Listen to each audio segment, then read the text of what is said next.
ചെയ്യാൻ പോകുന്നത്. ഇപ്പൊ നമ്മുടെ ട്രെൻഡിങ് കണ്ടുപിടിക്കുന്ന ഡ്രീം കേക്ക് അല്ലെങ്കിൽ 5-in-1 ടൂത്ത് കേക്കാണ് നമ്മൾ ഇന്ന് ട്രൈ ചെയ്യാൻ പോകുന്നത്. അപ്പൊ നമുക്ക് തുറന്ന് നോക്കി കഴിച്ചു നോക്കാം എങ്ങനെ ഉണ്ടെന്ന്. അപ്പൊ നിച്ചാണ് ഓക്കെ. അടിപൊളി. വെച്ച് അക്കച്ചെടുത്ത് തരാം.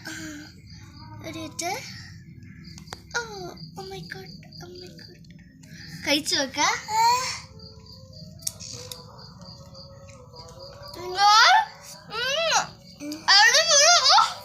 ഞാനും കൂടെ നോക്കട്ടെ. എനിക്ക് ഇത് കിട്ടിയില്ല, എനിക്ക് ക്രീമേ കിട്ടിയുള്ളൂ.